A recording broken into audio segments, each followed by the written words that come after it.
Morning everyone, welcome to Ace Mind. This is Shivani Saxena. Hope you are very well. Today I will discuss about today current affairs. आज date क्या है? आज है 26/5. ठीक है, 26/5 आप डालेंगे, जो भी आप लोग नोटबुक लेके बैठे हैं उस पर आप नोट कर लीजिएगा 26/5. देखिए आज के जो करंट अफेयर हम उसको बात करते हैं यहाँ पे कि देखिए जो आपका फर्स्ट है कि फार्मूला 1 ने रद्द की 2022 रेशन ग्रापी. तो इसमें देखिए रूस के द्वारा गुरुवार को यूक्रेन में सैन्य अभियान शुरू करने के बाद में फार्मूला 1 जो शुक्रवार को कहा कि इस साल रूस में रेस आयोजित नहीं करेगा. आयोजकों ने बयान के जारी कर बताया कि मौजूदा परिस्थितियों में रेस आयोजित करना असंभव है, संभव नहीं है और ऐसा नहीं हो सकता कि रेस आयोजित की जा सके. ऐसी सिचुएशन इस टाइम पे वहाँ पर नहीं है. 2022 एंड रशियन ग्राफी अगर बात की जाए 25 सितंबर में सोची आयोजित होने वाली थी. तो देखिए यहाँ पे 25 सितंबर को जो लागू होने वाली थी, जो आयोजित होने वाली थी वो नहीं होगी और जो रेस है वो आयोजित नहीं की जाएगी क्योंकि इस टाइम जो सिचुएशन है वो इस तरीके से नहीं है कि रेस को आयोजित किया जा सके, ऐसा असंभव है. तो इसीलिए उसको भी कैंसिल कर दिया गया है, मतलब डायरेक्टली बता दिया गया है कि वो आयोजित नहीं की जाएगी रूस में रेस. और यूक्रेन, देखिए यूक्रेन का मैं आपको बता देती हूँ पर्सनली. आप जानते हैं कि यूक्रेन में जो विरोध चल रहा है, काफ़ी सिचुएशन वहाँ की काफ़ी बेकार चल रही है इस टाइम पे. तो इस सब के बारे में भी आप लोग अपडेट रहे तो ज़्यादा बेटर रहेगा.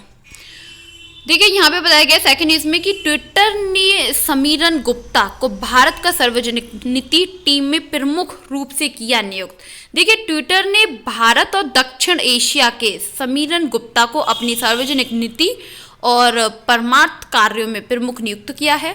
इससे पहले सार्वजनिक नीति की प्रमुख महिमा काले ने फरवरी 2021 व्यक्तिगत कारणों से अपने इस्तीफे की घोषणा की थी. गुप्ता इससे पहले internet corporation for sign and names and nervous दक्षिण एशिया में सार्वजनिक नीति के प्रमुख थे. देखिए यहाँ पे ये आपको बताया गया है कि हाल ही में क्या हुआ है कि जो समीरन गुप्ता है उनको सार्वजनिक नीति का प्रबंध कार्यों को नियुक्त किया गया है. साथ ही अगर हम लोग बात करें कि इससे पहले जो थी उन्होंने जो महिला थी उन्होंने फरवरी 2021 में व्यक्तिगत उनके कुछ पर्सनल इश्यूज़ की वजह से उन्होंने अपने इस्तीफे की घोषणा की थी. तो जिसके बारे में आप लोगों को नॉलेज होना चाहिए कि पहले कौन थे, इस टाइम कौन है और इस्तीफा उन्होंने किस कारण दिया था. तो कुछ उनके व्यक्तिगत कारण थे, डैट्स मीन कुछ पर्सनली इशूज़ थे. सो इसके बारे में भी आपको नॉलेज होना चाहिए. देखिए यहाँ पे बात की गई है कि नेक्स्ट न्यूज़ है हमारी हिंदी भाषा में MBBS कोर्स शुरू करेगा मध्य प्रदेश राज्य के चिकित्सा शिक्षा मंत्री. तो देखिए काफ़ी अच्छी न्यूज़ है ये हिंदी मीडियम वालों के लिए कि जो MBBS है वो आप हिंदी भाषा में वो शुरू कोर्स होने वाला है. कहाँ शुरू होगा, कौन से राज्य में? तो मध्य प्रदेश MP में होगा. इसके बारे में देखिए आपको नॉलेज होना चाहिए कि मध्य प्रदेश चिकित्सा शिक्षा मंत्री विश्वास कैलाश संघ ने ऐलान किया है कि राज्यों में अब MBBS पाठ्यक्रम हिंदी में भी पढ़ाया जाएगा. आगे कहा कि भोपाल का जो गांधी मेडिकल कॉलेज है इस साल अप्रैल से हिंदी भाषा में MBBS कोर्स वो शुरू करेगा. उन्होंने कहा कि वैज्ञानिक शोध कहता है कि मातृभाषा के अध्ययन करने के परिणाम सुगम होते हैं. तो मातृभाषा हमारी हिंदी है, आप सभी लोग जानते हैं. तो देखिए जो लोग MBBS करना चाहते हैं हिंदी मीडियम से तो उन लोगों के लिए काफ़ी अच्छी न्यूज़ है, काफ़ी बेस्ट न्यूज़ मैं कह सकती हूँ इसको. तो आप इसके बारे में अपडेट रहिएगा कि मध्य प्रदेश जैसे कि जो भोपाल का जो गांधी मेडिकल कॉलेज है वहाँ पे इस साल अप्रैल से हिंदी माध्यम से वहाँ पे MBBS का कोर्स है वो वहाँ पे स्टार्ट कर दिया जाएगा. तो इसके बारे में भी आपको नॉलेज होना चाहिए. चलिए बात कर लेते हैं हम यहाँ पे नेक्स्ट न्यूज़ की 2025. ठीक है, 2025 तक टीवी का सफाया करने PM एजेंटे पर काम कर रहे हैं भारत बायोटेक. देखिए भारत बायोटेक के चेयरमैन है कृष्णा अल्ला ने कहा कि वह 2025 तक टीवी को खत्म करने के प्रधानमंत्री नरेंद्र मोदी एजेंडे को पूरा करने के लिए वैक्सीन विकसित करने को लेकर काम कर रहे हैं. उन्होंने कहा कि हमारे पास तकनीकी नहीं है, इसीलिए हम किसी के साथ साझेदारी कर रहे हैं. इस मामले में हम जल्दी ही घोषणा करेंगे. तो देखिए इसके बारे में यहाँ पे आपको टीबी का जो सफाया को करने के लिए उसके एजेंडे पे बात की गई है. भारत के बायोटेक जैसे कि प्रधानमंत्री नरेंद्र मोदी जी इस एजेंडे को पूरा करने के लिए वैक्सीन को विकसित करने के लिए लेकर उन्होंने बात कही है. सो आपके एग्जाम के पॉइंट ऑफ व्यू से काफ़ी इंपॉर्टेंट है, यहाँ पे हो जाती है. तो आप इस न्यूज़ को नोट कर लीजिएगा, इसको लेकर अपडेट रहिएगा. जो भी नेक्स्ट न्यूज़ होगी वो आप तक बहुत ही जल्द पहुँच जाएगी. और प्लीज़ वीडियो को वॉच करें और साथ ही साथ आप इसे लाइक कमेंट शेयर करना बिल्कुल ना भूलें. आपको पता है कि भारत ने पहली बार लगातार 10 एंड 21 मैच जीते। और इसकी अगर हम लोग बात करें यहाँ पे देखिए, भारत ने गुरुवार को लखनऊ में खेले गए पहले जो T21 थे, उन्होंने श्रीलंका में 62 रन मतलब 62 रन से हरा के पहली बार लगातार 10 T21 मैच जीते हैं। अगर भारतीय कप्तान रोहित शर्मा मैच में मार्टिन किप्सल जो रहे हैं उसको पछाड़ के T21 क्रिकेट में सर्वाधिक रन बनाने वाले खिलाड़ी वो बन गए हैं। और ईशान किशन जो है वो T21 में किसी भारतीय विकेट कीपर द्वारा अब तक सर्वाधिक स्कोर 89 एंड 56 रन उन्होंने बनाए हैं। सो देखिए, इसके बारे में काफ़ी अच्छी न्यूज़ है, काफ़ी इंपॉर्टेंट है, आपके एग्जाम के पॉइंट ऑफ व्यू से भी काफ़ी इंपॉर्टेंट ये हो जाती है। सो इसीलिए आपको इसके बारे में नॉलेज होना ही चाहिए। और नॉलेज कब होगी? तब आप वीडियो को कंटिन्यू वॉच करेंगे, आपको हर जो करंट अफेयर है उसके बारे में नॉलेज होगी। अगर नॉलेज है, आपको उसके बारे में अच्छे से पता है, तो आप अपने एग्जाम में इससे रिलेटेड एक भी क्वेश्चन नहीं स्किप कर पाएंगे। तो इसीलिए अगर आप कोई भी कॉम्पिटिटिव एग्जाम की प्रिपरेशन कर रहे हैं तो आपको ये नॉलेज 101% होना चाहिए। अगर आप कोई नॉलेज नहीं भी कर रहे हैं तो भी आप इस वीडियो को वॉच कर सकते हैं, क्योंकि जनरल नॉलेज भी हम लोगों को होना चाहिए। ऑब्वियसली हम इस इंडिया में रह रहे हैं तो हमें सारी नॉलेज होना चाहिए कि इंडिया में हो क्या रहा है, कौन से मैच कौन जीत रहा है, भारत कितनी बार से जीत रहा है, कौन सा मैच भारत ने जीता है।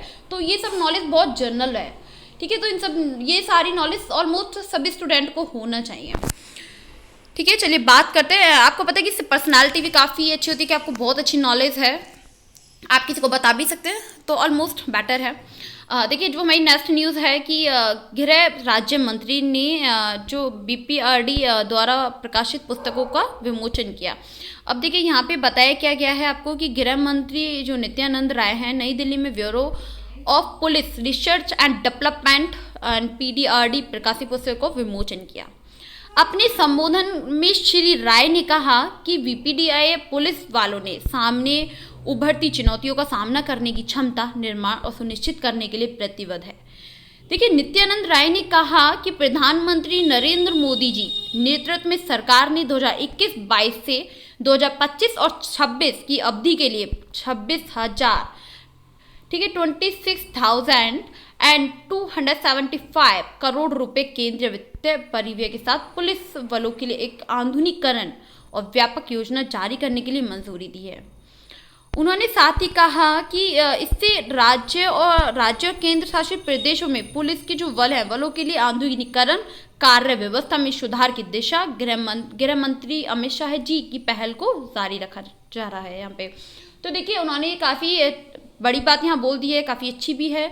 सो इसके बारे में भी आपको नॉलेज होना चाहिए कि 2021 और 22 से लेके टारगेट है उनका 2025 और 26 के लिए, जिन्होंने 26,275 करोड़ रुपए का केंद्रीय वित्त मंत्रालय में पुलिस बलों को आधुनिकीकरण जो योजना है उसको जारी करने की मंजूरी दी है।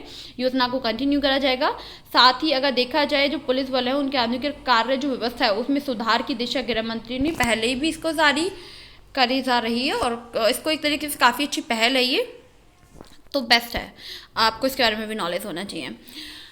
देखिए, बात करते हैं यहाँ पे नेक्स्ट न्यूज़ की। शिक्षा मंत्रालय ने एक भारत श्रेष्ठ भारत की अवधारणा को बढ़ावा देने के लिए भाषा सर्टिफिकेट सेल्फी अभियान शुरू किया। अब ये सेल्फी अभियान क्या होता है आपको पता है? हो सकता है कि कुछ बच्चों को पता हो, जिनको पता है वेरी गुड कि आपको इसके बारे में पहले से नॉलेज है। तो चलिए मैं आपको बता देती हूँ यहाँ पे कि शिक्षा मंत्रालय ने एक भारत श्रेष्ठ भारत की अवधारणा उसको बढ़ावा देने की सांस्कृतिक विविधता। देखिए, मैं आपको एक छोटी सी बातों यहाँ बता देती हूँ। जैसे कि छोटे छोटे वर्ड आते हैं ना, कि वर्ड आते हैं विविधता, सांस्कृतिक।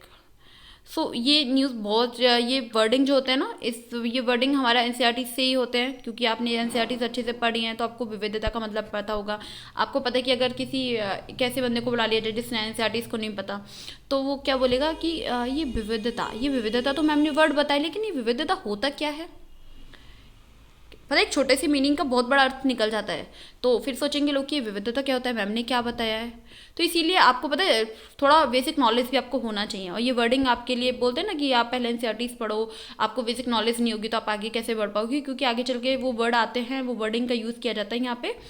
तो वर्डिंग का किसी भी एग्जाम को क्रैक करने के लिए आपको वर्डिंग के जो अर्थ है, मीनिंग है, उनको आपको बहुत अच्छे से पता होना चाहिए। वो तभी होगा तब अपना बेस क्लियर करते हुए आगे बढ़े हैं। तो एक साथ एक एक सीढ़ी करके जीने पे चढ़िए, ना कि आप एक साथ पूरे गैप लेके ऊपर जाएंगे तो नीचे आके गिरना ही पड़ेगा। तो आप ऐसा नहीं करेंगे, वेस को क्लियर कीजिए। मेरा ये बताने का मतलब यहाँ पे आपको सिर्फ यही था कि अगर हम किसी भी चीज़ को बेस से स्टार्ट करते हैं तो हम आगे बहुत ज़्यादा स्ट्रांग हो जाते हैं। अब अगर हम बेसिक की ठीक से नहीं पढ़ते हैं तो हम आगे जाके बहुत प्रॉब्लम क्रिएट होती है। लाइका की जो वर्डिंग है उनकी मीन हमें समझ नहीं आते हैं, तो मीन समझ में नहीं आएंगे तो हम न्यूज़ को समझ नहीं पाएंगे, उसका एनालिसिस नहीं कर पाएंगे। ठीक है, सो आप लोग पढ़ लीजिएगा, जो लोग नहीं पढ़ रहे हैं एनसीईआरटी उनको भी कंटिन्यू कीजिएगा। देखिए, विविधता और बहुभाषा का जोर देने के लिए भाषा से लेकर सेल्फी अभियान शुरू किया। इससे शिक्षा मंत्रालय और माई गोव इंडिया द्वारा विकसित किए गए भाषा संगम, ठीक है, संगम एक तरीके से मोबाइल ऐप को भी प्रोत्साहन मिलेगा और इस ऐप में इस्तेमाल में प्रतिदिन देश की जो 22 भाषाएं हैं, ठीक है, तो उसको इस्तेमाल करने से 100 अधिक वाक्यों की जानकारी मिल सकती है। इसके बारे में भी अच्छे से आप लोगों को नॉलेज होना चाहिए। और बाकी का ऑलमोस्ट जो आपकी न्यूज़ हैं वो मैं आप लोगों को कवर करा चुकी हूँ यहाँ पे। कोई भी डाउट है आपका तो आप उसे कमेंट सेशन में मुझसे पूछ सकते हैं। सो आज के लिए इतना ही and thank you so much. Bye bye, take care.